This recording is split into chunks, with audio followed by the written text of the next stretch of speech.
அனைவருக்கும் வினோத் பரமவியின் பணிவான வணக்கங்கள். பரமவி வீச்சு வலை. நம்ம நண்பர் ஒருத்தர் நம்மக்கிட்ட வலை அதிகமாக சர்வீஸ் கொடுப்பாப்புல. ஸோ அவர் கூப்பிட்டார் அப்படின்றதுக்காக நம்ம வந்து ஒரு இடத்துக்கு மீன் பிடிக்க போயிருந்தோம். இந்த இடம் உங்களுக்கு எல்லாருக்குமே தெரியும்னு நினைக்கிறேன். அதாவது நோனாங்குப்பம் படகு குளம் அப்படின்னு சொல்லுவாங்க.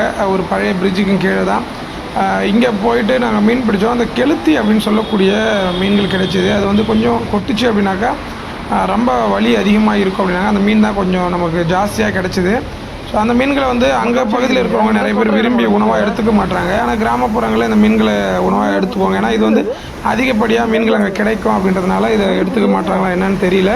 ஆனால் நாங்கள் வந்துட்டு அந்த மீன்களை நண்பர்கள்ட்ட கொடுத்துட்டு ஸோ நம்ம அங்கே இருந்துட்டு கிளம்பிட்டோம். இந்த மீன்கள் கிடைச்சிது அப்படின்னா பிடிக்கும் பொழுது கொஞ்சம் கவனமாக பிடிங்க. ஏன்னா இது கொட்டுச்சுன்னா ரொம்ப ஜாஸ்தியான வலி வரும் அப்படின்றாங்க. ஸோ நீங்களும் பாதுகாப்பாக மீன் பிடிக்கிறதுக்கு முயற்சி பண்ணுங்கள். வாழ்க யோகம், யோகம் பண்ணட்டும். அடுத்த பதிவில் கண்டிப்பாக சந்திக்கிறேன். நன்றி. நீங்கள் போய் ஈஸியாக பிடிச்சிருந்ததா? இல்லையா? நீங்கள் பிடிச்சிடல